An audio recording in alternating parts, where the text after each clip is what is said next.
Hey everybody, Twin Dad here, and welcome to Magium Book 2, Chapter 1. Book 2, Chapter 1. Excuse me. Right after I finished the last chapter in the first book, I bought, I think it was like $3 or something along those lines. I bought the second book.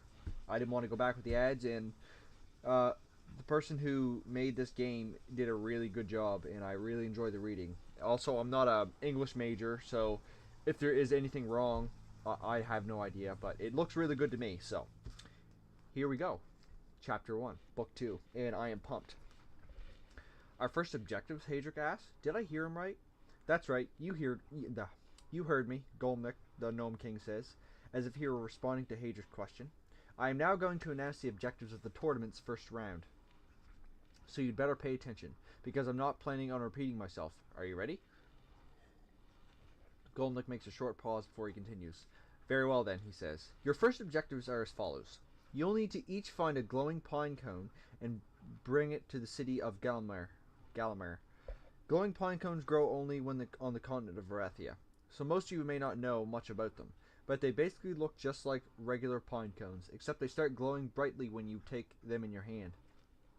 There is no time limit for completing these objectives, but the earlier you bring the pine cones to their destination, the quicker you could begin your next objective, which will give you a head start compared to the latecomers. Lastly, I would like to mention that in this round, you will be allowed to form teams with other participants.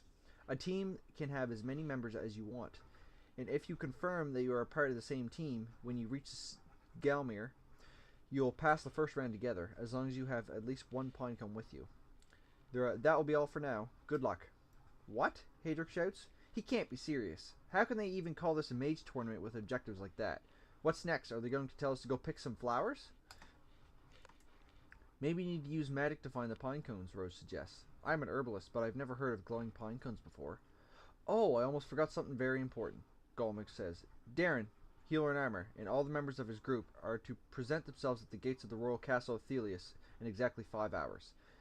This includes the dwarf, the artificial mage, the Lesathai. Failure to do so will result in their disqualification from the tournament. The little girl that travels with them may also join them if she wishes, but she is not required to. Thank you for all for listening. Have a nice day.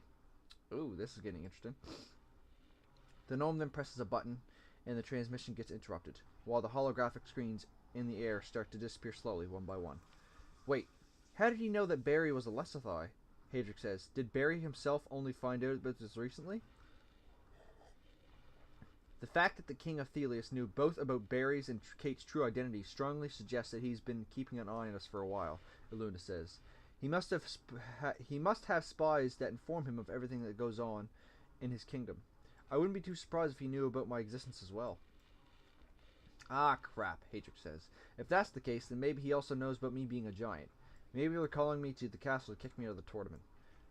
They're summoning us because of what happened with the noble yesterday, Darren says. They even have bounties on our heads. We shouldn't be too surprised that they want to interrogate us. Come on, let's hurry to the hospital. We don't have much time left. The hospital can wait, Rose says. None of the injured are in critical condition, and you only have 5 hours to get to the castle. We'll still need to get back to my house so you can grab your backpacks. And getting to the castle from there will take you almost 2 hours by foot. Doesn't your city have some form of public transportation we could use to get us there faster, Darren asks. Like what? Rose says. Well, you know, Darren says, like carriages pulled by horses. Oh gods no, Rose says, shocked. Who would force a horse to pull a carriage?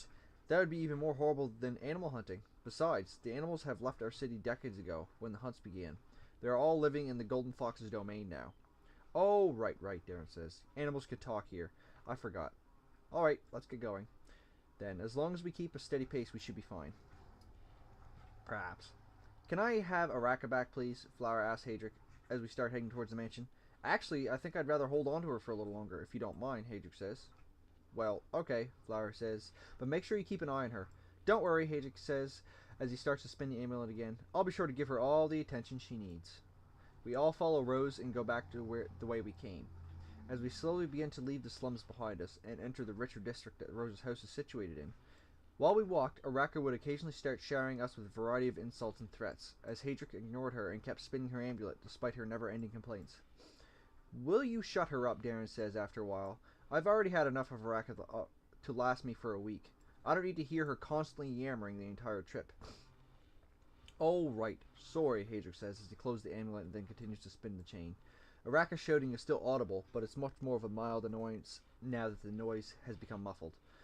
I think my wrist is starting to go numb from all the spinning, Hadric says, a few minutes later. Barry, what do you say? Do you want to give this a try? I assure you it's a very rewarding experience. Sure, why not? I say as I grab the amulet and start spinning it as well. Araka's muffled voice is becoming louder now, but I can't tell what she's trying to say. I'm probably better off not knowing, though. So what do you guys think about your first objectives? Flower asks us as we keep walking towards the mansion. I think that the guy who came up with them can shove them up his... Hadric starts to say, but Darren interrupts him. Yes, we heard you the first time, he says. What's done is done. I'm sure that you will not be the only one to have complaints about the questionable nature of these objectives. I, for one, am relieved that they didn't tell us to start killing each other for something. That would have increased the casualties dramatically. But how are you going to find the pine cones? Flower asks. I've been living here for years and I don't even know what they look like. Well, it's not like you've been looking for them specifically, either, I say. But there's something in this town who could help us. Someone, sorry. I don't know what to say, Rose says. I'm pretty well versed in herbology, and those glowing pine cones never came up in any of the books I've read, and they might have been discovered only recently. So you're saying that they most likely don't know where the pine cones are either, and they're just taking advantage of the situation to make us look for them in their place, Hadric asks. Well, that's not exactly what I was saying, but... Oh, I swear, when I get my hands on that King of Thelius, I'm going to smack him right across the room. Guards or no guards, Hadric says. No, you're not, Kate says. You still can't hurt any of the locals, remember? Damn it, you're right, Hadric says. But maybe it's not too late. Maybe Eden can still give me the power if I ask him nicely. The dwarf starts in the middle of the road and starts shouting as loud as he can. Eden, he says. Hey, Eden, can you hear me? I want that power too. Come on out, damn it. I know you're hiding somewhere around here. Hadric, Rose says, smiling comfortably. There are people living in these houses. Could you keep your voice down just a little bit? Also, you shouldn't stop in the middle of the alleyway just like that. You might have trouble finding your way back to my house if you lose sight of us. Oh, right, sorry, Hadric says. I'm coming. When we get closer to the mansion, Rose's siblings notice us from afar and come running to greet us. We left Rose to talk with her little brother and sister while we each went to our rooms to get our backpacks. When we got to the back of the yard, we noticed that there was also another person standing next to Rose beside her two siblings. As we get closer, we can see that the person was a man as tall as Darren, with a well-toned muscular build, wearing a shirt that is half unbuttoned, with long black hair that reached his shoulders, and a bristly mustache covering his whole upper lip. On his left hip, he was wearing a golden scabbard that appeared to be holding a rather expensive sword, at least judging by the multitude of gems decorating the hilt. The man seemed to be in the middle of a discussion with Rose. When he saw us approach, he gave us all one long look before he started speaking again. Ah, I see you've befriended a few of the tournament's participants on your latest journey, the man tells Rose. Could you please introduce me to your new friends? Of course, Rose says. And then she turns to us. This is my ex-husband, Enrique.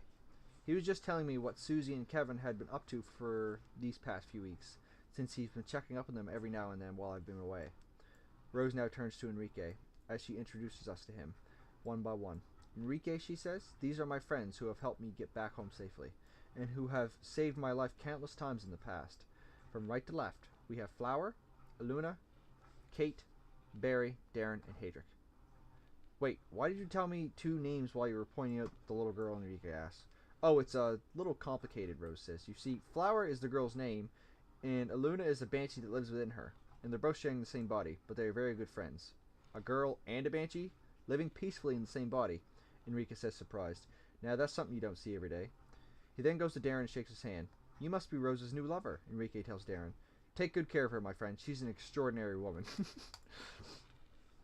Actually, I'm not, Darren starts to say, but Hadric interrupts him. Actually, you've got the wrong guy, Hadric says with a grin. Barry is the one you should be telling, not Darren. What? Him? Enrique says, as he looks towards me, a little shocked. He then quickly regains his composure and comes to me. My apologies, friend, Enrique says, as he places his hand on my shoulder. I didn't mean to offend you. I should have made assumptions based solely on appearances. If Rose has chosen you to be her lover, then I trust her judgment. I wish you both happiness in years to come. Okay, you've given him your blessings, Rose says, with her face completely red, as she grabs me by the arm and pulls me towards her. Now Barry needs to hurry towards the castle. The King of Thelius is waiting. Oh, right, the message from earlier, Enrique says. You mean the Golemic was talking about your friends when he made the invitation at the inn? Yes, exactly, Rose says. I'll need to lead them to the castle, so I'll be going again for a few hours. Would you mind staying here with the children till I get back? Of course not, Enrique says. This is the reason I came here after all. Thank you, Enrique, Rose says. We'll talk more when I come back. Take care. Farewell, my sweet Rose, Enrique says, and goodbye to you all. I hope we'll meet again someday, so you can tell me about your adventures over a glass of wine. We all say our goodbyes to Enrique and Rose's siblings, and then we begin our new journey towards the castle of Thelius. Rose takes the lead, just like before, but this time she makes sure to show us all the signposts and buildings she uses landmarks, because later we need to find our way back to our mansion on our own. I'm sorry about earlier, Rose tells me, as we walk through the alleyways. I hope Enrique didn't make you feel too uncomfortable. It's just that he's been worrying about me for a while, because I haven't been with another man since we broke up. And that was his way of showing you that he isn't harboring any negative feelings towards you. Yeah, I figured it was something like that, I say. Don't worry about it. Rose smiles, and then she looks behind us to make sure that there is no one in hearing range, and she starts talking in a lower voice. I'm also sorry that I left so early this morning without saying anything, Rose says. It's just, I didn't want to make a big deal of what happened. You saw how everyone reacted when Flower told them, and besides, we'll be likely to be going separate ways now that the first round of the tournament finally began. We can't even be sure that we'll meet each other again after you leave the city. Hey now, don't go writing me off before the tournament's even started. Actually, I was thinking I could contact you in Darren's. Ooh! Actually, I was thinking we could keep in contact by using Darren's transceivers, I say. He told me that he's enchanted them to cover a much longer range than the regular transceivers, so there shouldn't be any problems. You know what I meant, Barry, Rose says. Even if we keep in contact after you leave the city, we're still part of two completely different worlds. Worlds that have been almost entirely isolated from each other for over 1,000 years. So what, I say? The winner of the tournament is granted the right to go in and out of Varathia at any time he pleases, remember? You just wait here, and as soon as I win this tournament, I'll get my mage powers real quick, and then I'll come right back to you. It's a promise. Rose's face is slowly starting to turn red again as she hears my words. Hey, Rose, are these the kinds of signposts we should be looking on our way back for? Hadric says, as him and the others are getting closer to us. He then stops, and when he sees Rose's red face, he shifts his gaze between the two of us several times before he continues to speak. Am I interrupting something? He asks. No, it's fine. Trying to regain her composure. Yes, these are exactly the kinds of signposts you should be looking for. We should be running into these more often as we get closer to the castle. Come on, follow me. We need to go through the alleyway next. Oh, an alleyway. That's never bad. It took us about 2 hours to reach the castle of Thelius from Rose's mansion.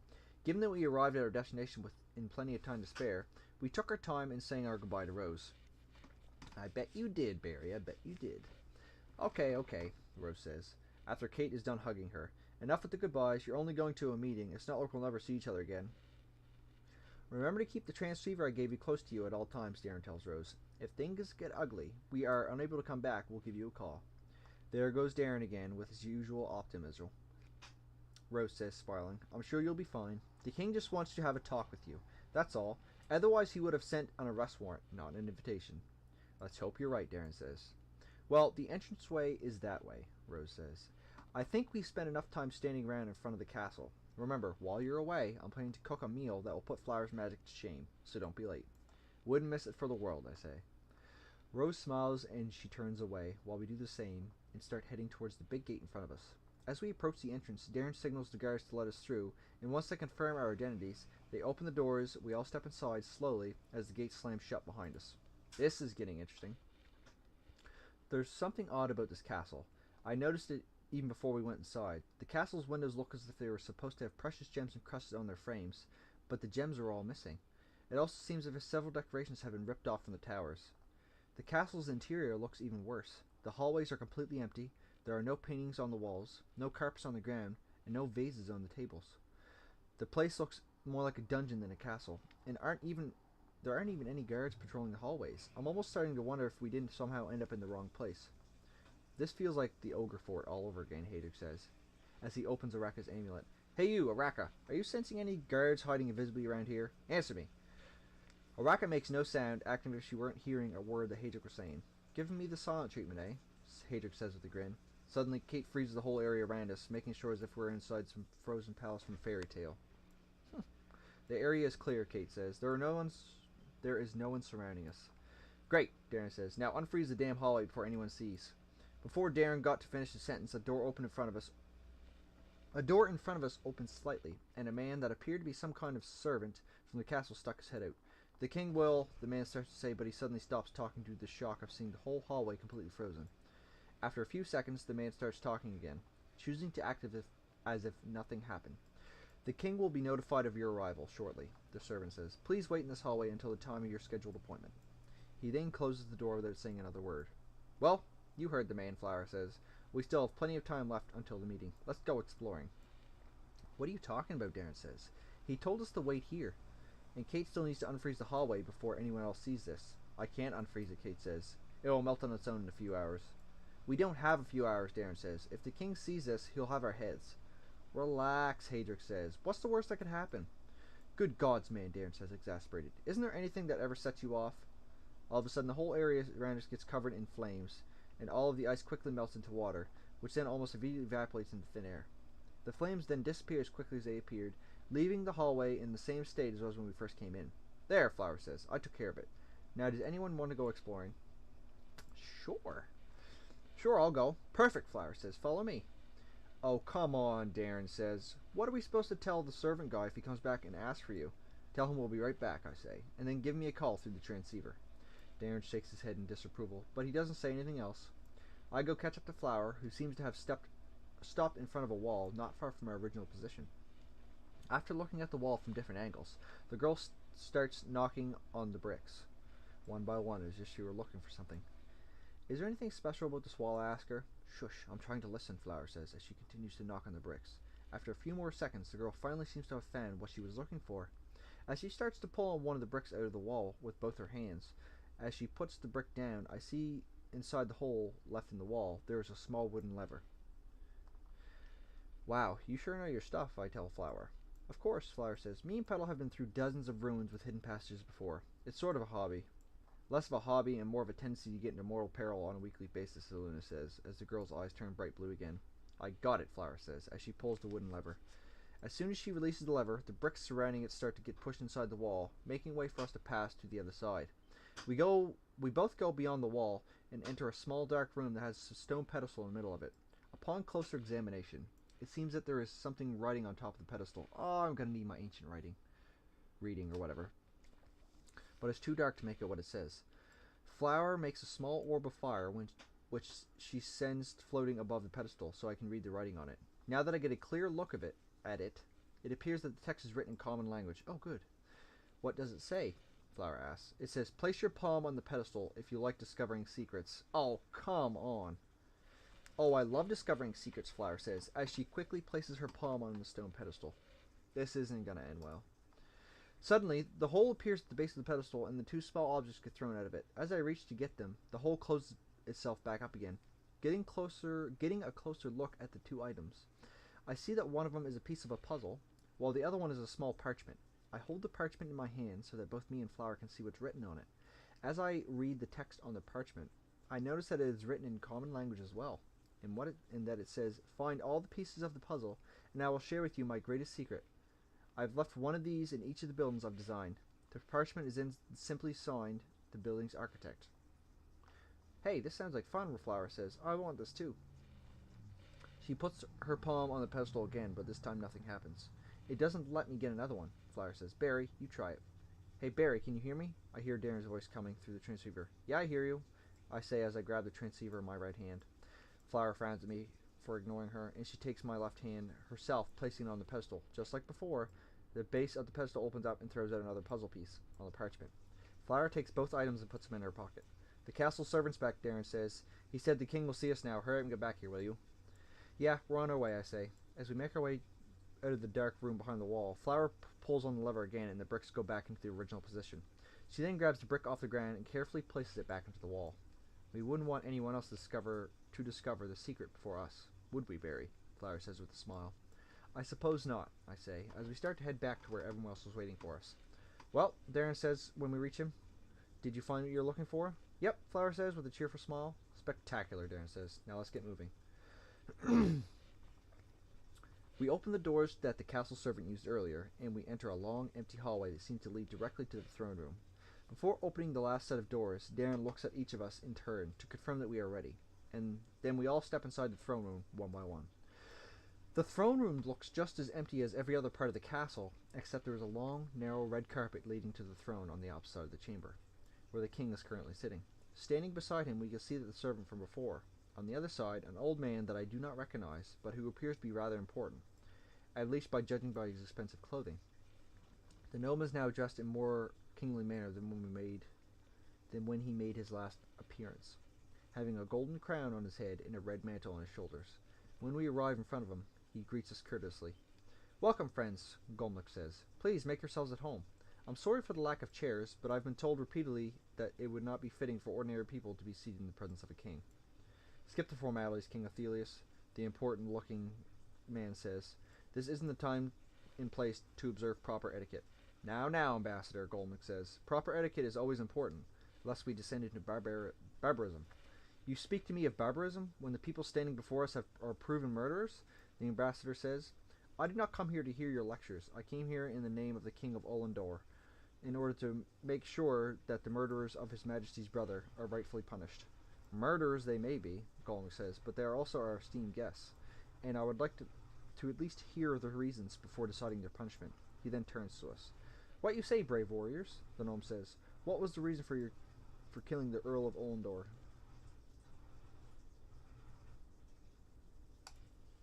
"We killed him because he placed absolutely no value on human life." "Ah," Golmuk says. "I assume that you are talking about the slave girl he was with at the time. Tell me, young Lesathai, are you aware of the laws in our city regarding slavery?" "Your Majesty," Darren interrupts us, as he places himself in front of me. He bows before the king. "Please allow me to explain what happened." "No, I've heard enough explaining," the ambassador says. "Your Majesty, if it becomes obvious that these riffraff are not worth wasting your time on, if you would just turn them over to my custody, like I asked before this meeting, I would make sure that justice is done, and you wouldn't need to concern yourself with this matter any longer." "That will not do, Ambassador," Golmuk says. "While it is true that the victim of this case was a citizen of Olendar, the crime occurred in the city of Thelius, which falls under my jurisdiction. According to the treaty signed 600 years ago by all the kings of Varathia, this means that I am the one that must pass judgment upon them, not the King of Olendor." "You would defend this filth?" the ambassador shouts loudly at the Gnome King. "I'm not defending anyone," Golmuk answers him calmly. "I'm simply saying that before condemning them, they need to be offered a fair trial." "These scum do not deserve a trial," the ambassador shouts. "They deserve to be executed on the spot. Do you want war, King Athelius? Need I remind you that I represent the King of Olendar himself? I will not stand here to witness this mockery of a trial when we already have all the information we need to pass our sentence this very instant. You will have them killed right here and now, or there will be war. Do you hear me, Golmuk? War. I'm afraid that I can't let you execute these people, Ambassador." We hear Eden's voice coming from behind us. After I turn around to see Eden's face, my first reaction is to grab Araka's amulet from Hadric's hand. "You," I tell her. "You said you'd let us know whenever Eden would be hiding visibly around us." "Did I now?" Araka says. "I must admit that my memory's been a little fuzzy lately. I wonder why. Oh, I know why. It must be because all the spinning." Eden looks at me with his eyes closed and smiles. I only now realize that I might have been speaking a little too loudly. He chooses not to comment on our conversation, and he starts walking slowly towards the ambassador. When we stops in front of him, we can see the ambassador is sweating all over, and that he's barely able to maintain his composure. "What's the matter, Ambassador?" Eden asks with a smirk. "Aren't you going to bow before your creator?" "Huh?" The whole room falls completely silent as the ambassador tries hard to force a humble expression on his face while he bows slowly before Eden. "As always, I am your humble servant," the ambassador says, sounding as if he were experiencing great pain with every word he spoke. "It is an honor to have you in these halls, O great creator." "What?" Flower and Darren both shout at the same time. "Wait a minute," Hadric says. "Creator? As in the founder of civilization on Varathia? Is that the creator we're talking about here?" "I'm surprised that you didn't know this by now," Eden says, with a puzzled expression on his face. "Didn't Araka tell you? She was there when it all began, after all." There are a few moments of silence during which we all turn our gaze towards Araka's amulet. "What? Didn't I mention it?" Araka says. "I guess it must have slipped my mind." "Ha ha ha ha." "So you are the creator that I've been hearing so much about," Golmuk says, while stroking his chin. "I am indeed," Eden says, "and I must say that I am a big fan of your work. I heard that the first thing you did when you moved into the royal castle was to strip it of anything of value, sell everything, and then give the money to the poor. The nobility and all of Varathia have been in uproar for months after the event. It was a most entertaining spectacle to see. I was always of the opinion that the royal castle belongs not only to the royal family, but to the people," Golmuk says. I only did what anyone else would have done in my place, if they had been chosen by the people to represent their interests. I think you might be holding too high of an opinion of the people under your rule, King of Thelius, Eden says, with a polite smile. Creator, the ambassador says, as he's finally able to muster up the courage to speak again, I know that your word is law throughout the whole continent of Varathia, but I must insist. The continent of Varathia, Eden interrupts him. You people always call it that, didn't you? But the size of Varathia is nowhere near the size of any other continent in the world. If anything, it is more of an island. Really, in fact, if I recall correctly, that is how I named the place after the still winter. The island of Varathia. The island of freedom. Why did you people start calling it this a continent? I wonder. Was it because you felt left out? When you discovered that there was a world outside of Varathia? Was it perhaps to satisfy your own egos, fooling yourselves into believing that you could compare with the civilization from the other continents? Creator, please, Ambassador says. I don't know what your affiliation is with these mages, but they have done us a great harm. A life has been lost that can never be replaced. It would be most tragic if the victim's killers were to simply be set free. Wow, I didn't expect him to be the creator. So he's the one that they were originally talking about that created the food, I think, if I remember correctly. Wow. Oh, Eden says with an evil smile. And what if I told you that it was I, in fact, the one who gave them the ability to hurt the people of Varathia? The ambassador is now sweating even harder than before, as he seems too afraid to give Eden an answer. Seeing the expression in his face, Eden starts to laugh. Don't worry, Ambassador, he says. I never suggested that they should be set free. However, I believe we can all agree that the execution would be a dull way for such powerful mages to meet their demise. What do you do? What do you have in mind, then? The ambassador asks. The arenas, of course. Eden says. Have them thrown in the arena, and if they somehow manage to survive until the end, then it'll mean that the gods have seen fit to acquit them of their crimes. The rules of the arenas state that you may not use magic during fights, so they won't get any unfair advantages over any of the other gladiators. There are even magic detectors placed all around the fighting area to make sure that there is no cheating. Yes, but, the ambassador says, if they somehow manage to survive, the king of Olandar will... Are you trying to say that the fabled arena of Varathia, the pride of your continent, are not enough to stop a mere handful of mages that can't even cast any spells? Eden says with a wicked smile. No, the ambassador says. No, of course not. Snap. This is getting interesting. Ooh, I like this. The ambassador stops for a few seconds to clear his thoughts. Very well then, he says, finally. The criminals will face their sentence in the arena, but I will oversee the proceedings personally. I want to make sure nothing goes wrong. Of course, Ambassador, Golnick says. The arenas are yours for the duration of these events. The ambassador pauses again. 3 days, he says. In 3 days, I will arrange the greatest arena event in the whole history of Varathia. Until then, the criminals are to be locked in the cells beneath the area of Thelius, along with the other gladiators. It is settled then, Eden says. I look forward to seeing what you will have in store for us, Ambassador. I will be seeing you again on the day of the main event. Do not disappoint me. With these last words, Eden teleports out of the room without a trace, as he's always done. You criminals are coming with me, the ambassador says. I don't want you roaming the streets and putting any more innocent lives in danger. Actually, Ambassador, Golmick says, I would like to have a word with him in private first, if you don't mind. I'll be sure to have one of my servants escort them to their cells shortly afterwards. Huh, the ambassador says. Do what you will. I'm not planning to waste any more time here. I've got business to attend to. Just make sure they are all in their cells by midnight.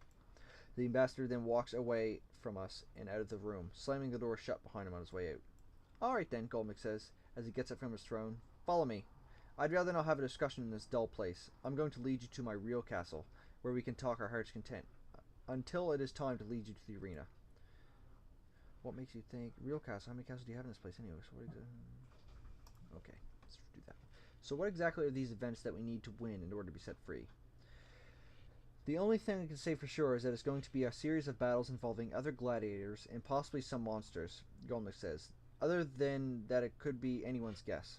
The rules tend to change from one event to another, and they depend heavily on the whims of the organizers. Since the ambassador is one in charge of the organization this time around, my guess is that the rules will be made in a way that puts you in the greatest disadvantage. Now, where was that hidden lever again? Ah, yes, here it is. The gnome reaches behind the throne with his right hand and pulls on a lever. That causes one of the stone blocks forming on the floor in front of us to move aside by itself, revealing a hidden staircase that leads to the lower levels of the castle. Barry, I leave this throne room in your care until I return, Golnick says. Wait, I say. Wait, what, I say? Yes, your highness, the king's servant says, almost at the same time. Oh, my apologies, Gomnick says, after he realizes the confusion he's created. I was talking to my servant. He is also named Barry. And then he turns to face all of us. All right, this way. If you please, Garrick says as he starts to go down the stairs. The rest of us exchange a few looks, and then we follow the gnome, until we reach an underground room filled with the machine parts and prototypes, as well as various tools that seem to have been thrown around randomly after their use. In the middle of the room, there is a workbench on top of which we can see a large device that looks like a bigger version of Darren's transmitters, with a green light at the bottom. When we entered the room, Goldnick was in the process of taking off his mantle and crown and putting it on the oil-stained lab coat that we saw him wear earlier, when he appeared on the hologram. Now, when I look around more closely, I realize that this is in fact the exact room which we was transmitting from, and that the device on the workbench is likely the one that he finished fixing right before the transmission.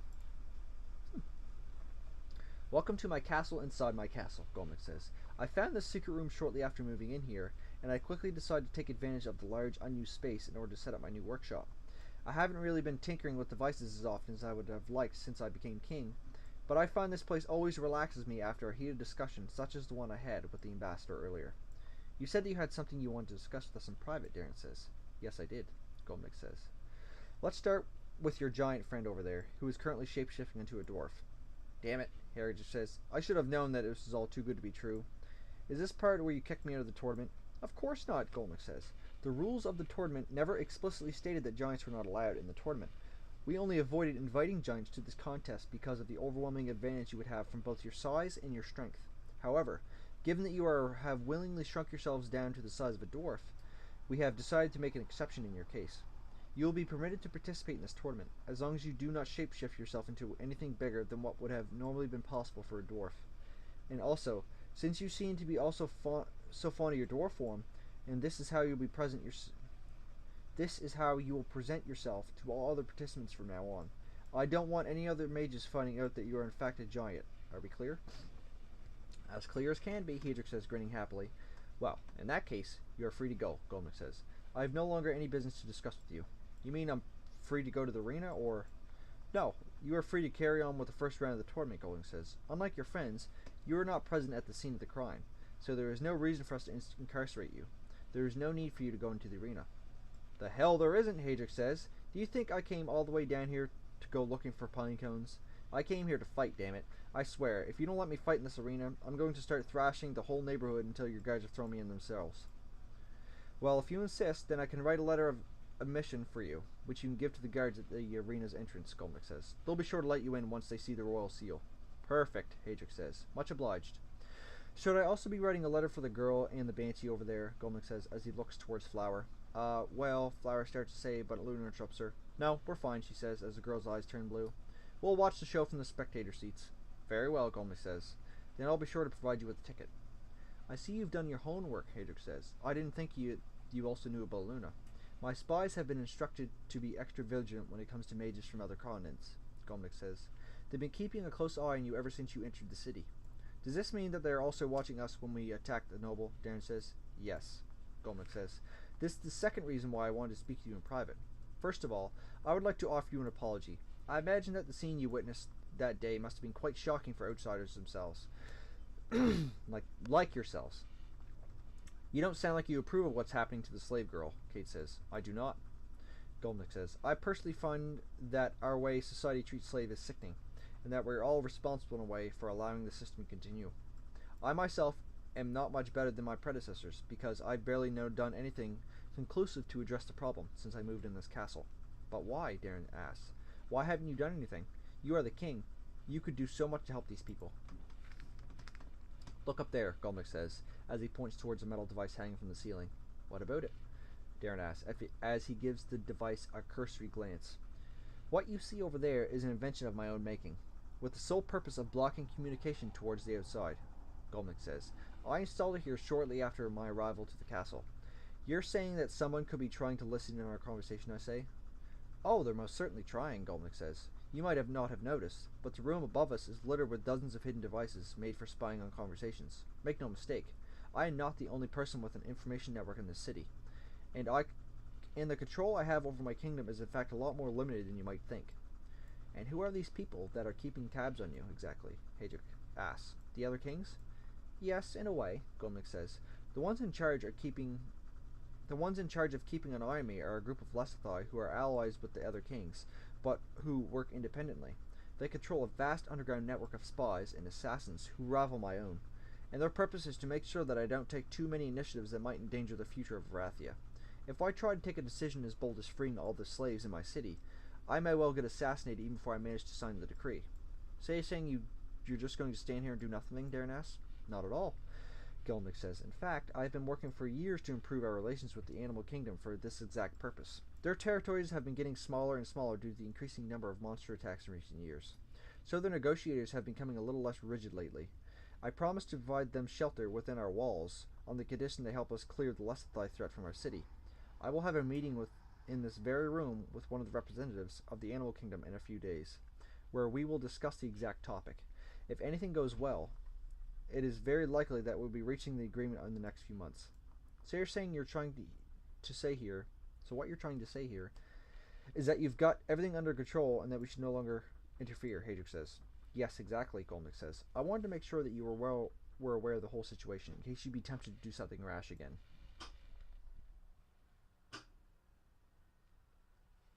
Ooh, yes, let's kill them. A few months is too long. Maybe we can take care of your Lesthai problem instead. Oh, Golnick says, while stroking his chin. And do you speak for your entire team when you are making this proposal, young Lesthai? Or do you only speak for yourself? The gnome words took me off guard. While we were already been traveling together for a week, I'm not sure if everyone would agree to join me on this potentially suicidal mission. As I stand there and try to think of an answer to give the gnome, Darren takes my side and puts his hand on my shoulder. He speaks for me as well, Darren tells Golnick. And for me, Hadric says as he steps forward. After hearing what happened to the slave girl yesterday, I would be more than happy to teach these bastards a lesson, if they are the ones responsible for what's going on in this city. Interesting, Golnick says. And he then turns towards Kate. What about you, artificial mage? Are you volunteering for this mission as well? These Lesthai you spoke of, Kate says. Do you know if they are working with other artificial mages? Is there a woman called Diane who controls electricity helping them? As far as I know, the Lesthai from my city are not using any mages as bodyguards, Golnick says. My spies would have certainly found out by now, if there were any other artificial mages in Thelius. I see, Kate says, as she pauses for a few seconds. Excuse me. Even if Diane is not in the city, there's still a chance that the Lesthai might know something about her current whereabouts. If you're planning to storm their headquarters anyway, then I'm coming as well. Well, if everyone else is going, then I guess I'm going too, right, Petal? Flower says enthusiastically. The girl's eyes turn blue again as Luna takes a deep sigh, but she doesn't say anything. I'll have to admit that I wasn't expecting you all to offer your help so wholeheartedly, Golnick says. He takes a few moments to clear his thoughts before he continues. Very well then, Golnick says. I think about what you've said, and we will continue this discussion further once you return from the arena. After you manage to earn your freedom, you'll need to stop by my castle again in order to receive some documents, which I'll prove that you've served your sentence for your crimes. While these documents will most likely not be legal in Thelius, they should help you deal with the guards that might try to have you arrested in any other cities for the murder of the Earl of Ulnor. Now, unless you have anything else to discuss with me, I'll start writing on the letter of mission for the dwarf, and then you could be on your way.